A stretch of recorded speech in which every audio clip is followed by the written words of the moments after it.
네, 여러분 부전자전 부동산 함께하고 계십니다. 부자가 되는 지름길 바로 부동산에 있다고 하죠. 오늘도 부자가 되는 정보들 하나하나씩 얻어가 보시길 바라겠습니다. 이분들이 책임지고 좋은 정보 좀 전해주실 거거든요. 함께하시는 분들 좀 소개해드리도록 하겠습니다. 서현종합부동산 투자자문 자산관리 선임연구원 변선 컨설턴트 모셨습니다. 어서 오십시오. 반갑습니다. 네, 안녕하세요. 투자자문 자산관리연구원 변서연입니다. 벌써 상반기가 이렇게 끝나가고 있는데 하반기에 나는 어디에 투자를 해야 될까 좀 고민하시는 분들 오늘도 부전자전 부동산에서 속 시원하게 좋은 정보로 전달해 드리겠습니다. 예, 하반기 부동산 시장과 관련된 이야기 그리고 또 요즘 이슈가 되는 다양한 이야기들 계속해서 함께 좀 전해드리도록 하겠습니다. 그리고 또 이분과도 함께하죠. SY 빌딩 연구소 신지원 이사도 모셨습니다. 어서 오십시오. 반갑습니다. 네, 안녕하십니까. 예. 빌딩 중개의 최수종. 네. 신지원입니다. 네, 오늘도 정확한 정보를 알기 쉽게 전달드리도록 한번 해보겠습니다. 예. 좋습니다. 두 분 다 오늘 좋은 정보들을 또 가지고 오신 것 같아가지고요. 벌써부터 기대가 되는데요. 아마 지금 시청하고 계시는 이 주말밤 많은 분들께서 어떤 부동산 우리 만날 수 있을까 좀 궁금해하시지 않을까 싶은데 함께 계속해서 채널 고정해서 함께 해주시길 바라겠습니다. 또 방송 시청하시면서 궁금하신 사항들 있으시다면 언제든지 주저하지 마시고 아래 번호 여러분들 이용하시길 바랄게요. 02-2638-3949번 그리고 정보 용료 100원 부과되는 샵 3989번도 같이 열어두고 있도록 하겠습니다. 자, 그러면 본격적으로 부전자전 첫 문을 또 열어보도록 하겠습니다. 부동산 이슈 앤 트렌드로 여러분과 함께 하도록 할게요. 먼저 주제 만나보겠습니다. 화면으로 함께 하시죠. 자, 이번 주 주제, 호재 대 악재 공존하는 3기 신도시 성공 조건은? 이게 바로 주제입니다. 자, 이번 주 주제 계속해서 뜨거운 게 바로 3기 신도시와 관련된 그런 이야기지 않을까 싶은데요. 호재냐 아니면 악재냐 뭐 이런 이야기들 하시는 분들도 좀 많이 계시는 것 같습니다. 자, 3기 신도시 계속해서 궁금증 안고 계시는 분들 그리고 3기 신도시와 관련해서 이 투자 전략 세우고 있으셨던 분들도 있으실 텐데 자, 그와 관련된 이야기들 저희가 또 전해드리도록 하겠습니다. 궁금하신 사항들 계속해서 아래 번호 이용하시기 바랄게요. 02-2638-3949번 서울입니다. 지역번호 02-2638-3949번으로 연락 주시길 바라겠습니다. 자, 그러면 본격적으로 이야기 좀 나눠보도록 하겠습니다. 3기 신도시가 발표된 지도 꽤 오랜 시간이 지났음에도 불구하고 이게 계속해서 이슈거리로 또 많은 사람들이 입에 오르락내리락 하고 있습니다. 근데 기존 신도시 주민들의 반발 또한 좀 거세지고 있기 때문에 좀 더 많은 이슈들을 좀 낳고 있는 건 아닌가라는 생각도 드는데 자, 신지원 전문가님과 함께 먼저 이 이야기 좀 나눠보도록 할게요. 최근 3기 신도시로 인한 이 시장 분위기부터 저희가 좀 파악하는 게 좋을 것 같습니다. 어떤가요? 네, 관심들이 아주 많으실 거예요. 예. 정부가 이렇게 이제 서울 도심 등 3기 신도시에 대해 추가 공급 계획을 내놓자 주택 시장에서는 관망세가 심화되는 분위기입니다. 또한 수요자들을 중심으로 내 집 마련에 대해 서두르지 않는 이런 분위기가 더해져서 신도시를 중심으로 아파트 매매 가격이 하락세 또는 관망세인데요. 최근 서울 내 재건축 아파트 단지들의 반짝 상승세가 이렇게 보이기도 했지만 정부의 3기 신도시와 서울 도심에서의 공급 확대 발표가 이루어진 후에는 분위기 반전이 이렇게 좀 어려워진 상황 속에서 당분간은 관망세가 이렇게 심화가 될 가능성이 높다고 생각을 합니다. 예, 그러니까 관망세가 계속해서 이어지다 보니까는 이제 거래량도 계속해서 떨어질 수밖에 없는 것 같기도 하고요. 그렇기 때문에 계속해서 시장이 악화되는 모습까지 보여주고 있는 것 같다라는 생각도 듭니다. 자, 그러면은 아직 3기 신도시와 관련해서 정확하게 또 알지 못하시는 분들도 있지 않을까 싶은데요. 그런 분들을 위해서 저희가 한 번 더 소개를 좀 해드리도록 하겠습니다. 변소연 전문가님, 이 3기 신도시로 발표된 곳들 어떤 곳들인지부터 좀 이야기 다시 한번 해드릴까요? 네, 작년 12월 19일 국토교통부가 3기 신도시 지역을 발표를 했는데 총 12만 2천 가구 규모로 선정된 지역은 총 4군데입니다. 남양주 왕숙, 하남 교산, 인천 계양과 그리고 과천인데 남양주 왕숙 같은 경우에 343만 평으로 총 6만 6천 가구, 하남 교산은 196만 평으로 3만 2천 가구, 인천 계양은 101만 평으로 1만 7천 가구, 과천은 47만 평으로 약 7천 가구 규모인데 이 3기 신도시 발표 후 집값 하락에 대한 우려로 지역 주민들의 반발이 일어나고 있죠. 지금 장기적으로 이제 교통망 확충을 통한 지역 발전을 고려한 것으로 보이지만 시장 침체 상황에서 3기 신도시 분양은 더 큰 짐이 될 수도 있습니다. 이 5월 7일에 고양시 창릉지구와 부천시 대장지구에 3기 신도시를 추가 조성하겠다고 또 발표를 하자 인근 1, 2기 신도시 주민들이 철회를 요구하며 거리로 나서고 있는 상황인데요. 아무래도 최대 관심사는 이 광역교통체계, 지하철 등 대중교통 요건입니다. 고양 창릉지구의 경우 인근에 원흥, 지축, 그리고 삼성지구가 있고 은평 뉴타운과 향동지구, 덕은지구가 둘러싸고 있습니다.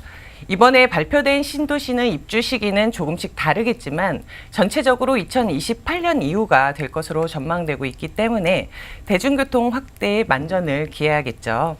그리고 이제 토지 보상에 따른 난항과 그리고 예산이 늦어질 가능성을 본다면 정부가 예상한 시기까지 대중광역교통을 공급하는 것이 힘들 수도 있다는 관점입니다. 예, 3기 신도시가 제일 처음에 이제 발표를 하고 난 다음에 또 추가적으로 계속해서 또 발표가 됐었는데 발표가 될 때마다 네. 많은 사람들이 거세게 반대를 했었던 것 네, 같아요. 맞아요. 지금까지도 반대의 목소리들은 또 끊이지 않고 있는데 자, 왜 그러는지도 계속해서 저희가 이야기 나눠보도록 하겠습니다. 저희 지금 이 시간 3기 신도시와 관련된 이야기 여러분들에게 좀 전해드리고 있습니다.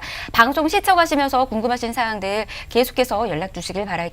02-2638-3949번 또 정보 이용료 100원 부과되는 샵 3989번 열어두고 있습니다. 아래 번호 이용하시면 돼요. 자, 그러면 3기 신도시 이런 이야기도 또 좀 있더라고요. 이게 3기 신도시가 강남권 수요를 대체하기에는 좀 한계가 있다라는 이야기도 좀 하고 있는데 이 이야기가 또 유행어가 되기도 했었다라고 합니다. 혹시 그 우리 신주호 전문가님 국토교통부 장관이 했었던 말 유행어가 된 말 혹시 알고 계시나요? 아니요, 기억이 안 납니다. 모르신가요? 네. 이런 이야기들이 있더라고요. 여러분 강남이 그렇게 좋습니까? 좋습니까? 기억나시죠 이제. 예. 네네. 그 이야기들 관련해 가지고 사람들이 씁쓸해하는 분들이 참 많이 계시는 것 같은데 3기 신도시 입지와 거리 요거까지 좀 분석을 그럼 저희가 해볼까요? 네, 상당히 이제 중요한 부분인데요. 먼저 3기 신도시는 2기 신도시에 비해 강남으로의 접근성, 또 서울로의 접근성이 굉장히 좋은 위치에 있습니다. 이와 더불어 교통망까지 확충될 계획이어서 상대적으로 관심이 많이 커지고 있는 입장이고요. 결국 3기 신도시의 성공 여부는 결국 교통망에 달렸다라고 보여집니다. 즉 서울로 출퇴근을 하는데 좋은 입지나 강남으로의 접근성, 또 서울 도심으로의 접근성, 시간 단축 등을 얼마나 하느냐에 따라 3기 신도시의 성패가 달려졌다라고 보여집니다. 사실 정부 발표에 따르면 3기 신도시는 서울과 가깝다고는 하나 도심과는 상당히 좀 거리가 또 있거든요. 결국 3기 신도시는 교통망에 따라 성공 여부가 달라진다라고 보여집니다. 예. 정말 서울과의 접근성이 얼마나 좋고 또 빠르냐에 따라서 이제 희비가 달라질 것 같기도 하고요. 교통망이 또 빠르게 구축이 될 건가라는 것도 좀 관심을 갖고 있는 그런 모습이지 않을까 싶습니다. 그렇다면 또 일각에서 발표 지역 공급 과잉에 대한 이야기들까지 좀 하고 있거든요. 저희 이 부분은 또 어떻게 보시는지 궁금하거든요. 어떻게 보세요? 네, 최근 3기 신도시에 대한 공급 과잉 우려가 많은 이슈가 됐었죠. 이러한 이유로는 2기 신도시도 현재 미분양이 속출하고 있는 이런 시점에 무엇보다 인천 검단, 파주 운정 등 2기 신도시의 경우에는 아직 분양이 남아있는 상황이고 더 가까운 지역에 위치하고 있는 3기 신도시 지역들의 신규 물량이 또 쏟아지면 이들 2기 신도시 지역들의 타격을 받을 것으로 보여집니다. 3기 신도시 공급 과잉의 핵심 요소는 바로 전에도 말씀드렸던 교통망이다라고 보여지는데요. 서울로의 접근성, 즉 교통망이 성공을 하면 3기 신도시에 대한 수요가 아주 많아질 것으로 예측이 되며 공급 과잉의 우려가 사라질 것이나 교통망의 실패가 따른다면 미분양 사태 등 공급 과잉의 사태가 나타날 것으로 보여집니다. 예, 그러니까요. 계속해서 공급만 하고 있는 것 같아요. 정말 필요한 곳이 아니라 그냥 일단은 주택이 없다고 하니까는 주택만 계속해서 보여주고 있고 이렇게 공급만 하고 있는 것 같다라는 생각이 좀 드는 게 2기 신도시 자체도 아직 미분양 사태가 많이 잠재워지지 않은 상태에서 3기 신도시가 발표가 됐기 때문에 이러지 않은가라는 생각이 드는데요. 그래서 정부가 이제 그 기존 신도시들의 주민들을 달래기 위해서 네. 좀 뭐 대책들을 좀 내놓긴 했었잖아요. 변천훈 전문가님. 네. 어떤 거였을까요? 지금 뭐 기존 신도시 주민을 달랠 수 있을까요? 얘기하신 대로 공급만 네. 한다는 게 저는 이렇게 비교하고 싶어요. 예. 뭐 능력 없는 부모가 이렇게 자꾸 자식만 응. 낳는 격이죠. 아직 뭐 예. 커가지도 않고 응. 어떻게 이제 애를 키울지 계획조차 없는데 지금 2기 신도시 주민들은 이 3기 신도시 발표를 철회하려고 하는데 뭐 발표를 번복할 수도 없습니다. 그리고 때려놓고 울고 있는데 휴지라도 쥐어줘야 되지 않을까요? 네, 실제 이제 3기 신도시 여파로 1, 2기 신도시 집값이 출렁이고 있습니다. 한국감정원에 따르면 고양시 일산 서구와 일산 동구의 이 아파트 매매 가격은 직전에 일주일 동안 0.16%, 0.14%로 떨어졌습니다. 이 3기 신도시가 발표되기 전에는 하락폭이 0.1% 정도 밑돌았지만 발표 후 2주 사이에 0.4% 가까이 지금 급락을 한 건데 1기 신도시를 비교해 보면은 간단하게 좀 설명드릴 수 있을 것 같아요. 일산 A와 분당 B 아파트는 1기 신도시 동기 아파트로 29년 전인 1990년 10월 30일 동시에 분양을 시작을 했어요. 그때 32평형 분양가가 5,800만 원, 평당 180만 원 선이었죠. 이 과거 시세를 보면은 2000년 말에 일산이 2억 원, 분당이 2억 원, 1,000만 원이었고 이 천당 아래 분당 그리고 천하 제일 일산이라는 말이 생겼습니다. 근데 이로부터 이제 20년 가량이 지난 현재 주변에서 평가하는 몸값은 일산은 5억 원, 분당은 8억 3천만 원으로 크게 차이가 벌어졌습니다. 이 강남이 희비를 가린 셈인데 2000년 초반 재건축 붐이 일어난 강남 몸값이 급등하면서 분당도 덩달아 올랐죠.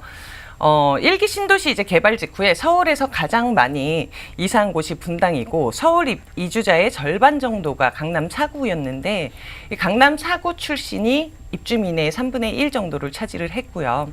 또 분당은 2기 신도시 판교 덕을 톡톡히 보게 됐습니다. 지금 일산 주민들의 이제 창능 반발에는 30년 정도 가까이 쌓인 주택시장 소외감, 상대적 박탈감, 또 뭐 절망감까지 깃들여 있다고 보여지는데 이번 정부 들어 분당과 집값 차이가 더욱 벌어졌고 집값으로 속상한데 지금 창능 날벼락까지 맞은 격이에요.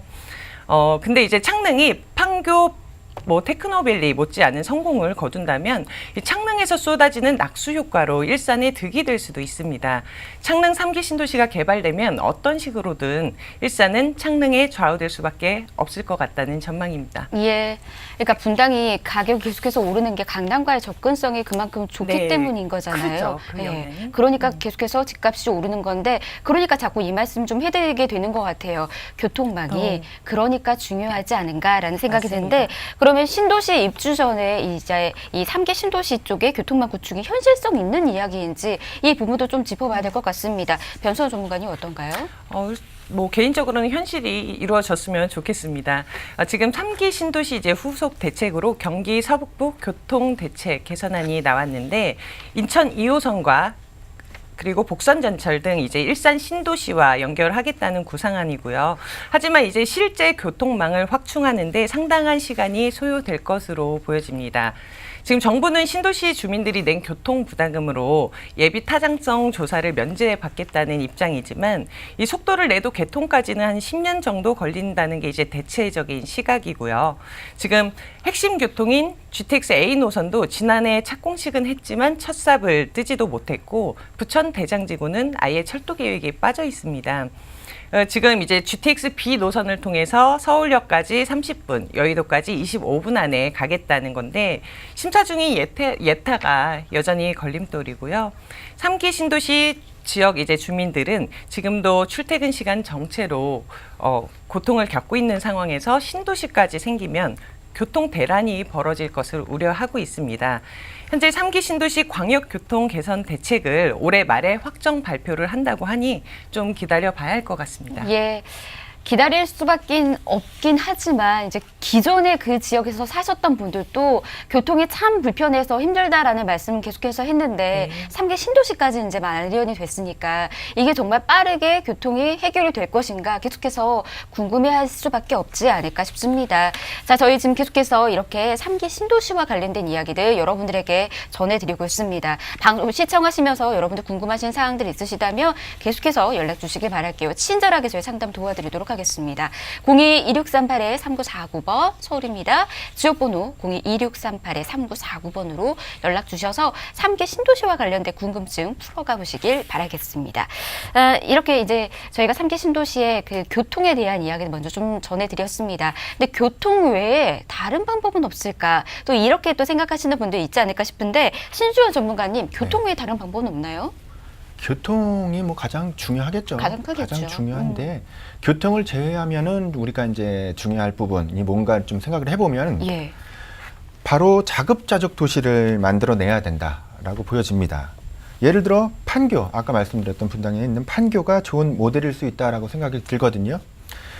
예, 우수한 일자리를 창출해낼 수 있는 이런 기업들의 이전을 유도하여 신도시가 자급자족 도시로 가야 한다고 보여집니다. 지금 3기 신도시는 서울 도심지로의 접근성, 교통에만 치우치지 말고 3기 신도시 중 2차로 선정된 인천 계양과 부천 대장 연계 개발을 통해서 이렇게 좀 이런 부분을 눈여겨볼 필요가 있다라고 보여지고요. 이들 인천 계양 부천 대장은 서울로의 교통망뿐 아니라 20만 5,700평에 이르는 첨단 산업단지를 조성하여 활성화시키려는 계획, 그리고 서로 인접한 시군구의 장점들을 결합해서 지역 자체를 자급자족 도시로 만들고 교통망 확충과 서울로 통하는 광역교통망, 이런 개선을 동시에 이루려는 이러한 노력 등이 필요하다라고 보여집니다. 예, 그러니까 하나의 도시가 만들어지기 위해서는 교통망도 뭐 물론 가장 중요하겠지만 이 안에서 이제 자급자족으로 생활할 수 있는 그런 터전을 좀 마련해 줘야 되지 않을까 싶습니다. 사실은 그래야지 사람들이 그 안에서 살고 싶어지고 그리고 계속해서 일자리도 창출이 되면서 돈을 벌 수 있고 그 안에서도 이제 편안하게 만족도를 높일 수가 있는 거니까 이러한 부분들까지 좀 신경 써서 여러분들께서도 살펴보고 난 이후에 접근해 나가시길 바라겠습니다. 저희 이렇게 지금 3기 신도시와 관련된 이야기들, 다양한 이슈들 좀 짚어보면서 앞으로의 미래까지 좀 전망을 해봤습니다. 관련해서 여러분들 계속해서 궁금하신 사항들 있으시다면 연락 주시길 바랄게요. 저희 두 분의 전문가가 친절하고 꼼꼼하게 계속해서 상담 도와드릴 예정입니다. 아래 번호 이용하시면 되거든요. 02-2638-3949번, 또 정보 용료 100원 부과되는 샵 3989번으로 간단하게 3기 신도시 저 여기 좀 궁금했었는데 괜찮을까요? 이렇게 문자 주셔도요. 저희가 친절하게 또 상담 도와드리도록 하겠습니다. 3기 신도시는 근데 정말 얘기를 계속해서 하면 할수록 궁금증이 참 많아지는 것 같다라는 생각도 듭니다. 계속해서 나오는 이야기들 그리고 반대 목소리도 좀 크기 때문에 우리가 좀 오랜 시간 살펴봐야 되는 문제이지 않을까 싶은데 사실 이 3기 신도시가 발표가 됐다라는 게 서울 집값이 계속해서 오르기 때문에 이걸 잠재우려고 이렇게 새로운 도시를 만들어내고 있는 거였었잖아요. 그렇다면 두 분께 이번에 좀 질문을 좀 드려보도록 하겠습니다. 3기 신도시가 서울 집값 안정에 도움을 줄 것인가? 이 부분 한 번씩 좀 이야기를 좀 들어봐야 될 것 같은데 먼저 변정훈 전문가께서 네. 얘기를 좀 해주실까요? 저 역시도 그런 의문이 들어요. 누구를 위한 3기 신도시인가? 예. 이 장기적으로는 지금 공급 물량 증가에 따른 집값 하락을 우려하는 이제 목소리가 커지고 있는데 특히 지난해 이제 9.13 대책 직전까지 급등했던 지역의 아파트값 하락폭이 굉장히 큽니다. 이제 지난해 12월 24일 대비 위례가 마이너스 2.27%, 광교가 마이너스 1.47%로 아파트값이 1% 이상 떨어졌고요. 지금 서울 시내 노후주택만 거의 60% 정도가 되는데 정비 사업은 미루고 재개발, 재건축 이제 규제는 계속하면서 서울 인근만 찾고 있는 거죠. 그러면 이제 기존 신도시를 만들면서 집값이 잡혔을까요? 그것도 아니고 이제 결국은 기존 신도시들끼리의 싸움이 될 것 같습니다. 이 수년째 교통망이 구축되지 않아 이제 출퇴근 전쟁을 치러온 1, 2기 신도시 주민들이 분노를 터뜨리고 있는데 실제로 1989년 이후에 경기도의 수많은 신도시에도 집값은 잡히지 않고 지금 지속적으로 상승을 했죠. 아까 얘기한 대로 자급자족 도시인 이제 분당, 판교 빼고는 성공했다고 볼 수 없습니다. 특히 이 분당과 일산 등이 모델로 삼았던 일본 다마 신도시가 유령 도시로 전락한 사례도 잊어서는 안 되겠죠. 이 공급 과잉으로 집값 잡기에 단기적인 영향이 있어 잔파도는 일 수 있지만 이 큰 파도 영향은 크게 없을 것으로 보이고 수요자들은 결국 서울 내에서 찾게 될 것으로 보이는데 정부는 기존 신도시 주민들의 눈물도 헤아려야 한다고 생각을 합니다. 예. 자, 그러면 저희 오늘의 이슈 좀 정리를 해보도록 하겠습니다. 호재대 악재 공존하는 말하는 이 3기 신도시 성공 조건은 이 부분까지 저희가 좀 알아봐야 될 것 같은데요. 먼저 그러면 신조원 전문가에게 정리 좀 들어보도록 하겠습니다. 네, 상대적으로 발전이 더뎠던 후보지 주민들은 개발이 들어가면 교통망과 생활 편의시설이 대폭 개선될 거라는 기대감을 내비추는 모습들이 보여지고요. 반면 대규모의 아파트가 들어서면 물량이 일시적으로 쏟아져 인근 집값을 하락시키는 요인이 될 수 있다라는 우려도 있고요. 2기 신도시가 자리 잡지 못한 현 상황에서 입지가 좋은 3기 신도시에 대한 아주 불편한 시선도 느낄 수 있는 부분입니다. 예. 자, 그러면 이어서 우리 변서은 전문가도 정리 좀 부탁드리도록 하겠습니다. 네, 대규모 물량 공급에 따라 이제 단기적으로는 집값 하락 가능성이 있습니다. 이 2기 신도시의 문제 해결 방안도 구축해야겠죠. 지금 2기 신도시든 3기 신도시든 빠른 교통망 구축이 실현돼야 한다고 봅니다.